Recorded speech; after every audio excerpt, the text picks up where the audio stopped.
प्रिय मित्रों नमस्कार। कक्षा 11वीं हिंदी की अनुपूरक पुस्तक वितान भाग 1 के पाठ राजस्थान की रजत बूंदें, जिसके लेखक अनुपम मिश्र हैं, इसकी इस वीडियो में आपका हार्दिक स्वागत है। अगर आपको मेरा प्रयास अच्छा लगता है तो आप मेरे YouTube चैनल वेद प्रकाश घर को लाइक शेयर सब्सक्राइब अवश्य करें। मैं पूरा प्रयास करता हूं कि आपको पाठ सुगम हो जाएं और आपको पाठ आसानी से समझ में आ जाएं। इस पुस्तक की परिशिष्ट मतलब अपेंडिक्स में इस पाठ के बारे में दिया गया है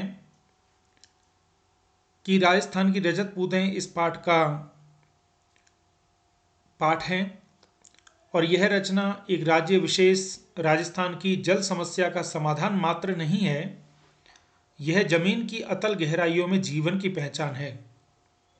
इस पाठ में देखते हैं कि राजस्थान में किस प्रकार से जल समस्या का समाधान किया गया है और उसके माध्यम से एक जीवन की भी पहचान होती है। अब हम चलते हैं पाठ की ओर। ये मूल पाठ है राजस्थान की रजत बूंदें अनुपम मिश्र। कठिन शब्दों को और मुख्य मुख्य पंक्तियों को मैंने कलर कर दिया है ताकि आपको आसानी रहे। राजस्थान की रजत बूंदें, सबसे पहले प्रश्न यही उठता है कि राजस्थान की रजत बूंदें क्या हैं। तो यहाँ पर रजत बूंदें पानी के लिए प्रयोग किया गया है। रजत कहते हैं चांदी को, और पानी का जो रंग होता है वो चांदी जैसा होता है, और रेत के कणों में जो पानी समाया हुआ होता है, जो कि नमी के कारण प्रस्फुटित होकर के बूंदों की तरह से दिखाई दे रहा है, इसके लिए भी इसका अर्थ लिया जा सकता है। तो चलते हैं इस पाठ के बारे में। पसीने में तरबतर चेलमवाजी कुएं के भीतर काम कर रहे हैं। कोई 30-35 हाथ गहरी खुदाई हो चुकी है। अब भीतर गर्मी बढ़ती ही जाएगी। कुएं का व्यास घेरा बहुत संकरा है। उखरू बैठे चेलमवाजी की पीठ और छाती से एक एक हाथ की दूरी पर मिट्टी है। इतनी संकरी जगह में खोदने का काम कुल्हाड़ी या फावड़े से नहीं हो सकता। खुदाई यहाँ बसौली से की जा रही है। बसौली छोटी डंडी का छोटे फावड़े जैसा औजार होता है, नुकीला फल लोहे का और हत्था लकड़ी का। अब आप इस चित्र को देखेंगे तो आपको थोड़ा समझ में आएगा पहले कि इस तरीके से कुएं बनाई जाती हैं। इसका व्यास 2-3 हाथ ही होता है। इसकी गहराई 30 के लगभग फीट होती है, और ये जो काम कर रहे हैं उनको चेलमवाजी या चेजारो कहते हैं। तो इसी के बारे में बता रहे हैं कि वो बसौली से वो खुदाई कर रहा है। कुएं की गहराई में चल रहे मेहनती काम पर वहां की गर्मी का असर पड़ेगा। गर्मी कम करने के लिए ऊपर जमीन पर खड़े लोग बीच बीच में मुट्ठी भर रेत बहुत जोर के साथ नीचे फेंकते हैं। क्यों? कि इससे ऊपर की ताजी हवा नीचे की ओर जाती है और गहराई में जमा दम घोटू गर्म हवा ऊपर लौटती है। इतने ऊपर से फेंकी जा रही रेत के कण नीचे काम करे चेलमवाजी के सिर पर लग सकते हैं, इसलिए वे अपने सिर पर कांसे, पीतल या अन्य किसी धातु का एक बर्तन टोप की तरह पहने हुए रहते हैं। नीचे थोड़ी खुदाई हो जाने के बाद चेलमवाजी के पंजों के आसपास मलबा जमा हो गया है। ऊपर रस्सी से एक छोटा सा डोल या बाल्टी उतारी जाती है। मिट्टी उसमें भर दी जाती है। पूरी सावधानी के साथ ऊपर खींचते समय भी बाल्टी में से कुछ रेत, कंकड़, पत्थर नीचे गिर सकते हैं। टोप इनसे भी चेलमवाजी का सिर बचाएगा। तो ये जो आप पढ़ रहे हैं, ये कुएं बनाने की प्रक्रिया को आप पढ़ रहे हैं कि चेलमवाजी या चेजारो इस कुएं को बना रहे हैं, और कुएं को बनाते समय गर्मी से बचाव के लिए ऊपर से मिट्टी फेंकी जाती है ताकि ताजी हवा अंदर जाए और अंदर की गंदी हवा बाहर आए। और जैसे जैसे वो खुदाई करते हैं तो जो मिट्टी नीचे इकट्ठी होती आती है उसको वो बाल्टी वगैरह से ऊपर की ओर लेते हैं, और सिर पर टोपी वगैरह पहनते हैं ताकि मिट्टी विट्टी गिरे तो बच जाए। अब देखिए चेलमवाजी क्या है या चेजारो क्या है। ये 3 शब्द आएंगे, चेलमवाजी, चेजारो और चेजा। तो चेजा का मतलब है ये जो काम कर रहे हैं वो, और चेलमवाजी और चेजारो का मतलब है खुदाई, कुएं की खुदाई की प्रक्रिया, या जो इसको बनाते हैं। तो चेलमवाजी यानी चेजारो कुएं की खुदाई और एक विशेष तरह की चिनाई करने वाले दक्षतम लोग होते हैं, स्किल्ड लोग होते हैं, और यह जो काम करते हैं, मतलब जो प्रक्रिया होती है वो चेजा कहलाती है। चेजारो जिस कुएं को बना रहे हैं वह भी कोई साधारण ढांचा नहीं है। कुएं यानी बहुत ही छोटा सा कुआं, कुआं पुल्लिंग है, कुएं स्त्रीलिंग है। यह भी यह छोटी भी केवल व्यास में ही है, गहराई तो इस कुएं की कहीं से कम नहीं है। राजस्थान में अलग अलग स्थानों पर एक विशेष कारण से कुइयों की गहराई कुछ कम ज़्यादा होती है। मतलब ये कह रहे हैं कि इस कुएं का जो व्यास है, जो चौड़ाई है, वो कुओं से कम होता है और गहराई तो लगभग उतनी पहुंच जाती है। कुएं एक और अर्थ में कुएं से बिल्कुल अलग है। कुआं भूजल को पाने के लिए बनता है, पर कुएं भूजल से ठीक वैसे नहीं जुड़ती जैसे कुआं जुड़ता है। मतलब सीधे सीधे पानी कुएं से हमें नहीं मिलता है। क्यों?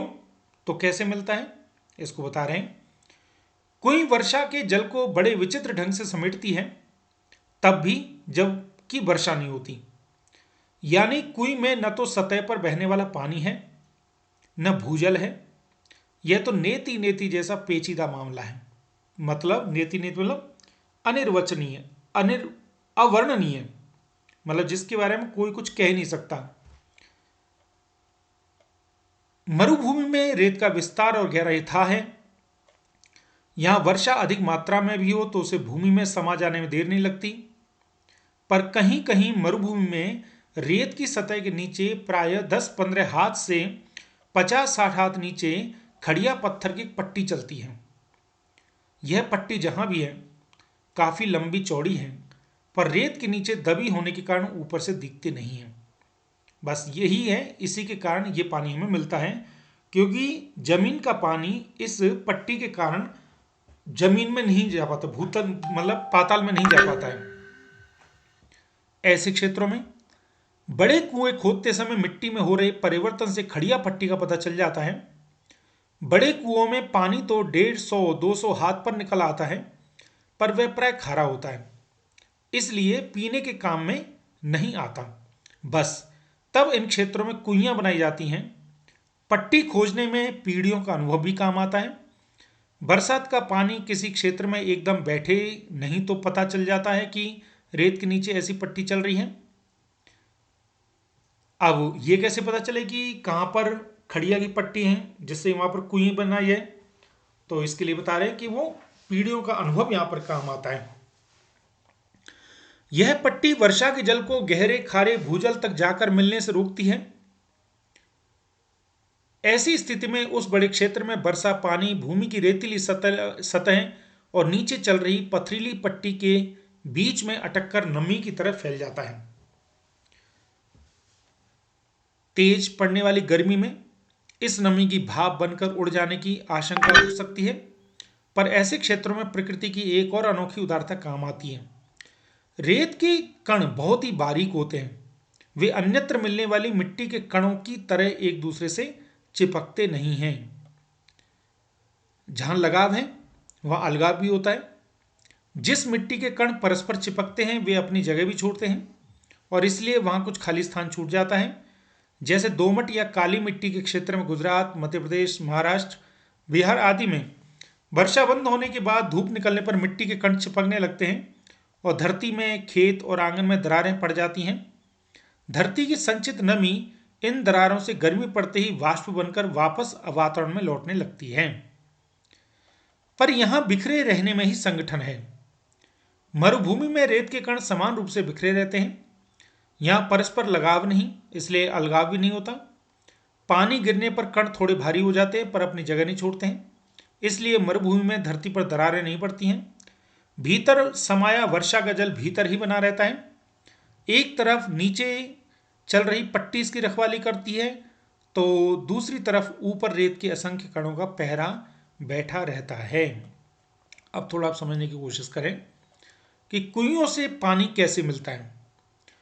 तो एक अभी आगे आएगा, एक होता है पानी जो जमीन के ऊपर बहता है, एक होता है भूतल का पानी या जो कि जमीन के नीचे रहता है, और एक तीसरा है जो कि खड़िया की पट्टी के कारण जमीन में नहीं जा पाता, मतलब जमीन पर गिरता है, मिट्टी में समाता है, लेकिन खड़िया की पट्टी के कारण अंदर नहीं जा पाता, तो वो यहाँ पर मिट्टी के कणों में समा जाता है। और एक और बहुत अच्छी बात बताई कि ये फिर वाष्पीकरण क्यों नहीं होता, एवोपरेट क्यों नहीं होता, क्योंकि ये कण दूर दूर होते हैं, अगर इकट्ठे हो जाएं तो पानी इकट्ठा होके भाप बन सकता है, पर ये नहीं होते। यहाँ पर प्रकृति की उदारता है, इसी चीज को बता रहे हैं।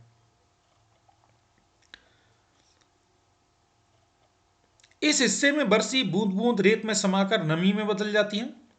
अब यहाँ कुई बन जाए तो उसका पेट, उसकी खाली जगह चारों तरफ रेत में समाई नमी को फिर से बूंदों में बदलती है, बूंद बूंद रिसती है और कुएं में पानी जमा होने लगता है, खारे पानी के सागर में अमृत जैसा मीठा पानी। अब कहते हैं वो जो पानी इकट्ठा हो गया कणों में, जब कुएं बनाते हैं, और कुएं का मुंह छोटा होता है जिसके कारण वो पानी की बूंदें जो इकट्ठी हैं, जो मतलब रेत में हैं, वो मतलब थोड़ा पानी की बूंदें का आकार लेने लगता है और वो धीरे धीरे रिसने लगती हैं। अगर चौड़ा कर दोगे कुएं को तो वो उड़ जाएगी, ठीक है, पर इसलिए यहाँ पर ऐसा नहीं होता है। इस अमृत को पाने के लिए मरुभूमि के समाज ने खूब मंथन किया है। आप अपने अनुभवों को व्यवहार में उतारने का पूरा एक शास्त्र विकसित किया है। इस शास्त्र ने समाज के लिए उपलब्ध पानी को 3 रूपों में बांटा है। अब देखिए ये बड़ी इंपॉर्टेंट बात आएगी यहाँ पर कि पानी 3 तरह का होता है। पहला रूप है पालर पानी, यानी सीधे बरसात से मिलने वाला पानी। ये प्रश्न बहुत ही इंपॉर्टेंट है, इसको एक बच्चा नोट कर ले। पानी को 3 रूपों में बांटा यहाँ के समाज के लोगों ने। पहला है पालर पानी, यानी सीधे बरसात से मिलने वाला पानी। यह धरातल पर बहता है और इसे नदी, तालाब आदि में रोका जाता है। यहाँ आदि शब्द में भी बहुत कुछ छिपा है, इसका पूरा विवरण आगे कहीं और मिलेगा। पानी का दूसरा रूप पाताल पानी कहलाता है। यह वह भूजल है जो कुओं में से निकाला जाता है, मतलब जमीन के अंदर चला जाता है। पालर पानी और पाताल पानी के बीच पानी का तीसरा रूप है, वो है रेजानी पानी। धरातल से तो उतरा लेकिन पाताल में नहीं पहुंचा, क्यों? खड़िया की पट्टी की वजह से, और इसे ही रेजानी कहते हैं। वर्षा की मात्रा नापने में भी इंच या सेंटीमीटर नहीं बल्कि रेजा शब्द का प्रयोग होता है, और रेजा का माप धरातल पर हुई वर्षा को नहीं, धरातल में समाई वर्षा को नापता है। मरुभूमि में पानी इतना गिरे कि 5 अंगुल भीतर समा जाए तो उस दिन की वर्षा को 5 अंगुल रेजो कहेंगे। रेजानी पानी खड़िया पट्टी के कारण पाताली पानी से अलग बना रहता है।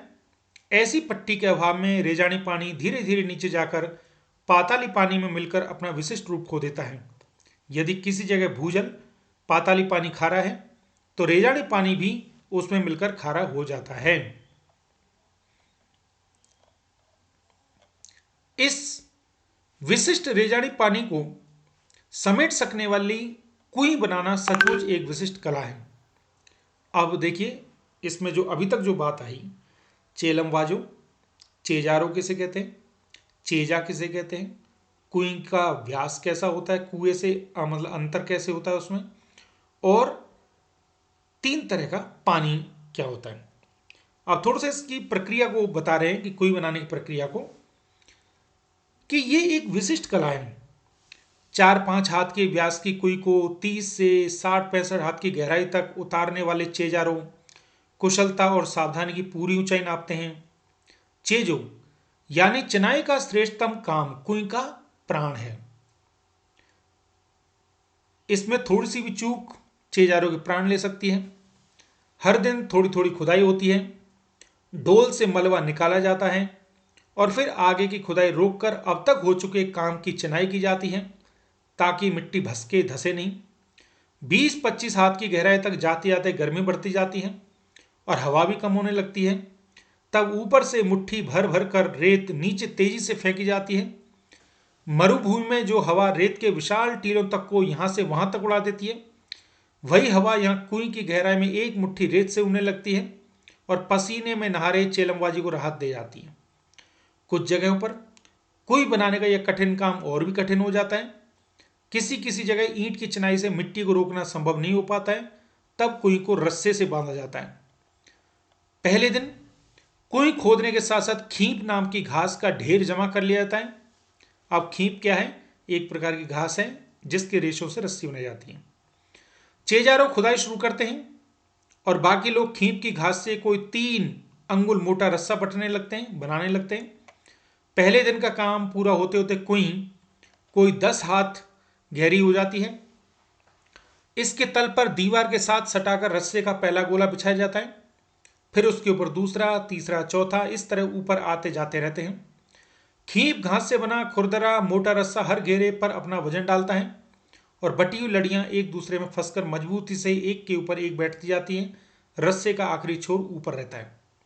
अगले दिन फिर कुछ हाथ मिट्टी खोदी जाती है और रस्से की पहले दिन जमाई गई कुंडली दूसरे दिन खोदी गई जगह में सरका दी जाती है, मतलब जगह बनती जाती है आगे। ऊपर छूटी हुई दीवार में अब नया रस्सा बांधा जाता है। रस्से की कुंडली को टिकाए रखने के लिए बीच बीच में कहीं चिनाई भी करते जाते हैं। लगभग 5 हाथ के व्यास की कुई में रस्से की एक ही कुंडली का सिर्फ एक घेरा बनाने के लिए लगभग 10-15 हाथ लंबा रस्सा चाहिए। 1 हाथ की गहराई में रस्से के 8-10 लपेटे खप जाते हैं और इतने में ही रस्से की कुल लंबाई 150 हाथ हो जाती है। अब यदि 30 हाथ गहरी कुएं की मिट्टी को थामने के लिए रस्सा बांधना पड़े तो रस्से की लंबाई 4000 हाथ के आसपास बैठती है। नए लोगों को तो समझ में भी नहीं आएगा कि यहां कोई खुद रही है कि रस्सा बन रहा है। कहीं कहीं न तो ज्यादा पत्थर मिलता है न खींप ही, लेकिन रेजानी पानी है तो वहां भी कुइयां जरूर बनती हैं। ऐसी जगहों पर भीतर की चिनाई लकड़ी के लंबे लट्ठों से की जाती है। लट्ठे अरणी, बण मतलब केर, बावल या कुम्मट के पेड़ों की डगालों से बनाए जाते हैं, मोटी टहनियों से। इस काम के लिए सबसे उम्दा लकड़ी अरणी की मानी जाती है, पर उम्दा या मध्यम दर्जे की लकड़ी न मिल पाए तो आग तक से भी काम लिया जाता है। लट्ठे नीचे से ऊपर की ओर एक दूसरे में फंसाकर सीधे खड़े किए जाते हैं, फिर इन्हें खींप की रस्सी से बांधा जाता है। कहीं कहीं चक की रस्सी भी काम में लाते हैं। यह बंधाई हुई कुंडली का आकार लेती है, इसलिए इसे सांपड़ी कहते हैं, सांप के आकार की। अब ये देखिए, नीचे खुदाई और चिनाई का काम कर रहे चेलमबाजी को मिट्टी की खूब परख रहती है। खड़िया पत्थर की पट्टी आते ही सारा काम रुक जाता है। इस क्षण नीचे धार लग जाती है और चेजारो ऊपर आ जाते हैं, मतलब उसमें पानी आ जाता है। कुएं की सफलता यानी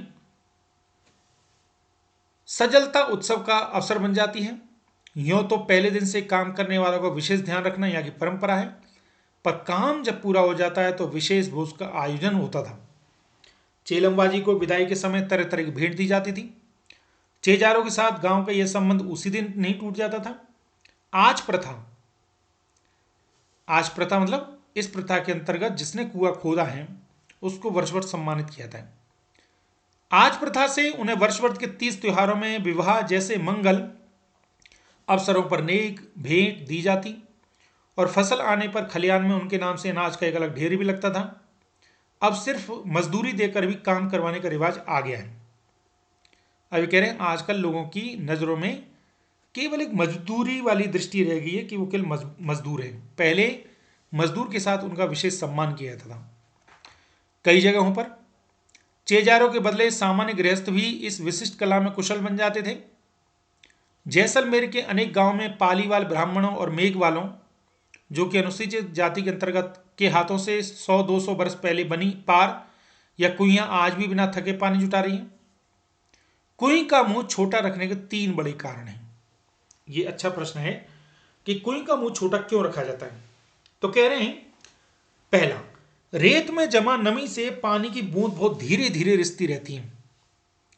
दिन भर में एक कुएं मुश्किल से इतना ही पानी जमा कर पाती है कि उससे 2-3 घड़े ही भर सकें। अगर बड़ा रखेंगे तो उसका वाष्पीकरण हो जाएगा। कुएं के तल पर पानी की मात्रा इतनी कम होती है कि यदि कुएं का व्यास बड़ा हो तो कम मात्रा का पानी ज्यादा फैल जाएगा और तब उसे ऊपर निकालना संभव नहीं हो पाएगा। दूसरा कारण यह है। तीसरा, छोटे व्यास की कुएं में धीरे धीरे रिस कर आ रहा पानी 2-4 हाथ की ऊंचाई ले लेता है, नहीं तो गहरा नहीं हो पाएगा वो। कई जगहों पर कुएं से पानी निकालते समय छोटी बाल्टी के बदले छोटी चड़स का उपयोग भी किया जाता है।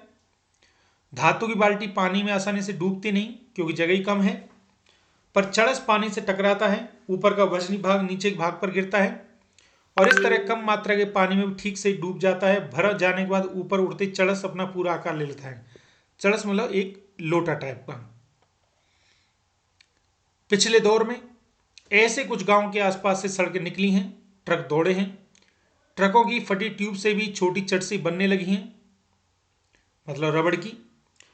कुएं के व्यास का संबंध इन क्षेत्रों में पड़ने वाली तेज गर्मी से भी है। व्यास बड़ा हो तो कुएं के भीतर पानी ज्यादा फैल जाएगा। बड़ा व्यास पानी को भाप बनकर उड़ने से रोक नहीं पाएगा, ये बात पहले ही मैं बता चुका हूं। कुएं को उसके पानी को साफ रखने के लिए उसे ढककर रखना जरूरी है। छोटे मुंह को ढकना सरल होता है, एक ये भी कारण है। हर एक कुएं पर लकड़ी के बने ढक्कन ढके मिलेंगे। कहीं कहीं खस की मतलब एक एक चटाई तरह की घास फूस या छोटी छोटी टहनियों से बने ढक्कनों का भी उपयोग किया जाता है। जहां नई सड़कें निकली हैं और इस तरह नए और अपरिचित लोगों की आवक जावक भी आजकल बढ़ गई है, वहां अमृत जैसे इस मीठे पानी की सुरक्षा भी करनी पड़ती है। इन इलाकों में कई कुइयों के ढक्कनों पर छोटे छोटे ताले भी लगने लगे हैं। ताले कुएं के ऊपर पानी खींचने के लिए लगी घिरनी और चक्री पर भी लगाए जाते हैं। कुएं गहरी बने तो पानी खींचने की सुविधा के लिए उसके ऊपर घिरनी या चक्री लगाई जाती है। यह गरेड़ी, चरखी या फरेड़ी भी कहलाती है। जिस घिरनी को फरेड़ी लोहे की दो भुजाओं पर भी लगी लगती है, लेकिन प्रायः यह गुलेल के आकार के एक मजबूत तने को काटकर उसमें आर पार छेद बनाकर लगाई जाती है। इसे ओड़ाक कहते हैं। ओड़ाक और चरखी के बिना इतने गहरी और संकरी कुएं से पानी निकालना बहुत कठिन काम बन सकता है। ओड़ाक और चरखी चटसी को यहां वहां बिना टकराए सीधे ऊपर तक लाती है। पानी बीच में छलक कर गिरता नहीं। वजन खींचने में तो इससे सुविधा रहती है। मतलब वो बता रहे हैं जैसे कुएं से पानी खींचते हैं घिरनी से, तो उससे पानी गिरता नहीं है। खड़िया पत्थर की पट्टी एक बड़े भाग से गुजरती है, इसलिए उस पूरे हिस्से में एक के बाद एक कुएं बनती जाती हैं। ऐसे क्षेत्र में एक बड़े साफ सुथरे मैदान में 30-40 कुइयां भी मिल जाती हैं। हर घर की एक कुई, परिवार बड़ा हो तो एक से अधिक भी। निजी और सार्वजनिक संपत्ति का विभाजन करने वाली मोटी रेखा कुई के मामले में बड़े विचित्र ढंग से मिट जाती है। हर एक की अपनी अपनी कुई है, उसे बनाने और उसे पानी लेने का हक उसका अपना हक है। लेकिन कुई जिस क्षेत्र में बनती है वह गांव और समाज की सार्वजनिक जमीन है। उस जगह बरसने वाला पानी ही बाद में वर्ष भर नमी की तरह सुरक्षित रहेगा और इसी नमी से साल भर कुइयों में पानी भरेगा। नमी की मात्रा तो वहां हो चुकी वर्षा से तय हो गई है। अब उस क्षेत्र में बनने वाली हर नई कुई का अर्थ है पहले से तय नमी का बंटवारा। इसलिए निजी होते हुए भी सार्वजनिक क्षेत्र में बनी कुइयों पर ग्राम समाज का अंकुश बना रहता है। ये प्रश्न आएगा कि ये निजी होती हैं, इनको लोग अपने अपने तरीके से बनवाते हैं, लेकिन फिर भी उस पर ग्राम समाज का अंकुश रहता है। क्यों? बहुत जरूरत पड़ने पर ही समाज नई कुई के लिए अपनी स्वीकृति देता है। हर दिन सोने का एक अंडा देने वाली मुर्गी की चित परिचित कहानी को जमीन पर उतारती है कुई। जैसे कहानी प्रसिद्ध है ना कि एक मुर्गी डेली एक सोने का अंडा देती थी, ऐसे ही ये जो कुइयां हैं वो दिन में 3-4 घड़े पानी देती हैं और वो लोगों के लिए सोने के अंडे की तरह से। इससे दिन भर में बस 2-3 घड़ा मीठा पानी निकाला जा सकता है। इसलिए प्रायः पूरा गांव गोधूली बेला में कुइयों पर आता है। तब मेला सा लग जाता है। गांव से सटे मैदान में 30-40 कुइयों पर एक साथ घूमती घिरनियों का स्वर गोचर से लौट रहे पशुओं की घंटियों और रंभाने की आवाज में समा जाता है। गोचर मतलब गाय वगैरह चराने की जगह। कुइयों के ढक्कन वापस बंद हो जाते हैं। रात भर और अगले दिन भर कुइयां आराम करेंगी। रेत के नीचे सब जगह खड़िया की पट्टी नहीं है, इसलिए कुई भी पूरे राजस्थान में नहीं मिलेंगी। चूरू, बीकानेर, जैसलमेर और बाड़मेर के कई क्षेत्रों में यह पट्टी चलती हैं। इसी कारण वहां गांव गांव में कुइयां हैं। अब ये कहां कहां पर मिलती हैं? ये चूरू, बीकानेर, जैसलमेर, बाड़मेर। जैसलमेर जिले के एक गांव खडेरों की डाणी में तो 120 कुइयां हैं। एक गांव है खडेरों की डाणी, इसमें 120 कुइयां हैं। इसलिए इस क्षेत्र को लोग 6x20 भी जानते हैं, 6 BC के नाम से। 6-20, 6x20 मतलब 120 कुइयां होने के कारण कहीं कहीं इन्हें पार भी कहते हैं। जैसलमेर तथा बाड़मेर के कई गांव पार के कारण ही आबाद हैं। और इसलिए उन गांव के नाम भी पार पर ही हैं, जैसे जानरे आलो पार और सिरगू आलो पार। अलग अलग जगहों पर खड़िया पट्टी के भी अलग अलग नाम हैं। कहीं ये चारोली है तो कहीं धादड़ो, धड़धड़ो, कहीं पर बिट्टू रो बल्लियों के नाम से जानी जाती है। कहीं पर इस पट्टी का नाम केवल खड़ी भी है। और इसी खड़ी के बल पर खारे पानी के बीच मीठा पानी देती खड़ी रहती है कुई। तो प्रिय मित्रों और प्रिय बच्चों, इस पाठ में एक आपको पता चला कुई कैसे बनाते हैं, उसकी प्रक्रिया क्या है। दूसरा पता चला कौन बनाते हैं, चेलमबाजी या चेजारों। और जिस कुई को बनाते हैं वो प्रक्रिया चेजा कहलाती है। राजस्थान की रजत बूंद में पानी को रजत बूंद क्यों कहा गया है। पानी तीन तरह का होता है, पालर पानी, पाताल पानी और रेजानी पानी। पानी की पानी जो है जो जमीन में गया हुआ है वो पाताल में नहीं जा पाता खड़िया की पट्टी के कारण। तो इन सब बातों को आपको ध्यान रखना है, तो ये पाठ आपको बिल्कुल क्लियर हो जाएगा। मुझे पूरी उम्मीद है आपको ये पाठ जो मैंने एक एक अक्षर करके आपको समझा है आपको स्पष्ट हो गया होगा। अगली वीडियो में हम इसके प्रश्नोत्तर देखेंगे।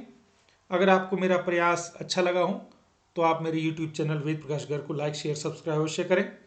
इसी प्रकार से आपको वीडियो मिलती रहेंगी ताकि आप अपने स्तर पर भी अध्ययन को कभी भी कर सकें। आपका बहुत बहुत धन्यवाद। जय हिंद।